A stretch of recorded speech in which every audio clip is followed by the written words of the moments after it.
박절, 벤또, 가강. 이런 한자어와 일본어를 건널목, 도시락, 덧셈과 뺄셈이라는 우리말 단어로 바꿔서 쓰게 한 국어학자가 있다. 바로 한글 연구와 보급에 평생을 바친 외솔 최연배 선생이다. 외솔 최연배 선생은 현재 기본이 되는 국어문법 체계를 확립하는데 큰 역할을 했을 뿐 아니라 한글 운동의 대표적인 이론가이며 진취적인 실천가였다. 일제치하의 열악한 환경 속에서도 우리말과 글을 후대에 전하려는 노력을 멈추지 않았고, 해방이 된 후에는 생활 속 잔재가 되어버린 일본말을 없애고 우리말을 보급하기 위해 힘썼다. 선생은 한글을 지키는 것이 나라를 지키고 결의를 사랑하는 것과 같은 일이라 믿으며 평생 자신의 신념을 실천하는 삶을 살았다. 지금부터 그의 한결같은 인생을 함께 만나보자.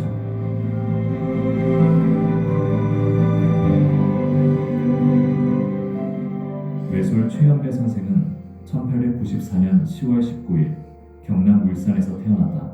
울산은 전국에서 3.1 만세운동이 가장 치열했던 곳으로 이곳에서 태어나고 자란 소년 외솔의 마음속에는 자연스레 나라와 결의에 대한 사랑이 강하게 자리잡게 된다. 외솔은 서당을 다니던 어린 시절부터 남다른 총명함으로 동네에 소문난 수지였다. 한문 교육을 모두 마친 14살부터는 울산 병영에 설립된 일신학교에 들어가 새로운 교육도 받게 되었다. 1910년 일신학교를 졸업한 뒤 주시경 선생이 가르치는 조선어 강습원에 나가게 되면서 본격적으로 한글에 대한 중요성을 절감하고 그에 대한 공부를 시작했다. 그 후 향학열에 불타던 외솔은 일본으로 유학을 가해 히로시마 고등사범학교와 교토대학문학부를 거쳐 교육학을 전공하게 된다. 1926년 4월 다시 한국으로 돌아와 지금의 연세대학교인 연희전문학교의 교수로 취임했다. 외솔은 한글 교육을 통한 독립운동을 꾸준히 하였는데 이로 인해 흥업불합부 사건, 조선어학회 사건 등으로 위기에 처하기도 하였다. 1942년에는 조선어 학회 사건으로 해방이 될 때까지 함흥향보소에서 3년간 옥중 생활을 하였다.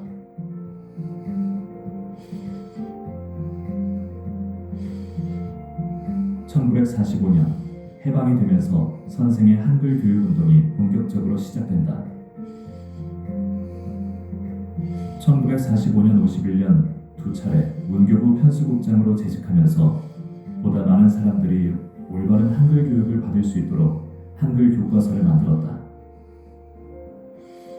1949년에는 한글학회 이사장에 취임하게 되고 이후 20년간 한글을 정리하고 보급하는 데 앞장서게 된다. 선생의 주도하에 한글학회는 큰 사전을 완간하고 맞춤법과 표준어 규정을 정비하여 국어 교육의 기틀을 마련하였다. 뿐만 아니라 연세대학교, 동아대학교의 교수로 재직하면서 후학들을 양성하였고 한글 전용 촉진회 위원장, 세종대왕 기념사업회 대표이사 등 국어 사용운동의 중심적인 인물로 활발하게 활동했다. 1955년에 그간의 공로와 업적을 인정받아 제1회 대한민국 학술원 공로상을 수상하였다.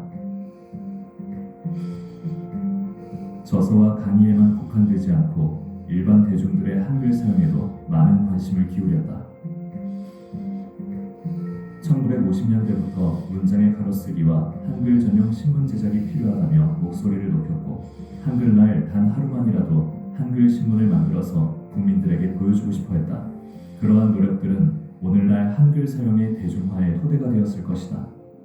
무엇보다 이승만 대통령의 한글 간수화 파동 때 한글에 대한 선생의 사랑이 여실히 드러난다. 한글 간수화 정책이 발표되자 외솔 선생은 문교부 편수국장을 사퇴하고 전국 각지를 돌며 한글 맞춤법 강의를 했다. 나중에는 대통령을 직접 찾아서 간수화 반대 이유에 대해 설명할 정도로 열정적인 모습을 보였다. 이렇게 나라를 빼앗기는 위기와 강압적인 정권을 겪으면서도 평생 한글 연구와 국어 교육에 힘쓴 외솔 최연배 선생. 그에게 한글이란 단순한 문자나 한문이 아니라 결의의 생명이요 민족의 목숨과도 같은 것이었다. 그리고 그러한 자신의 소신을 이루기 위해 노력하는 선구자였다.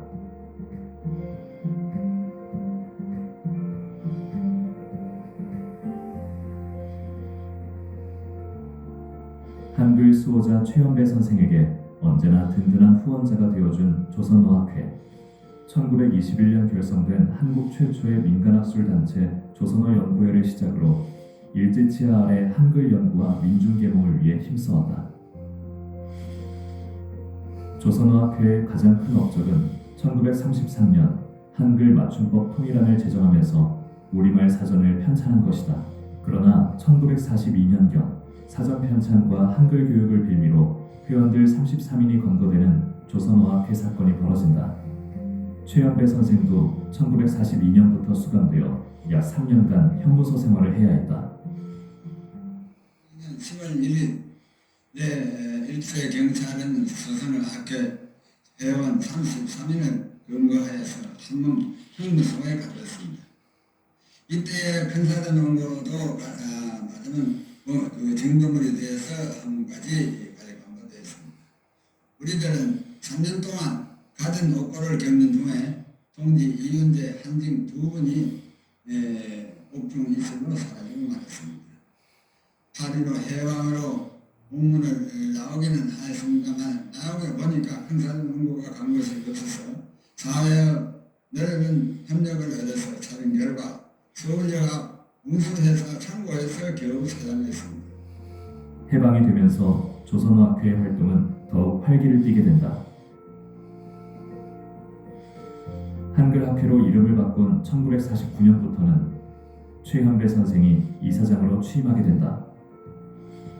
언론인들과 작가들을 대상으로 정기적인 특강을 개최하여 한글을 사용하도록 적극 권장하였다. 잡지와 신문들은 서서히 한글 사용을 전면화하기 시작했고 선생의 끊임없는 노력과 열정으로 대중들은 보다 쉽고 편하게 글을 접할 수 있었다.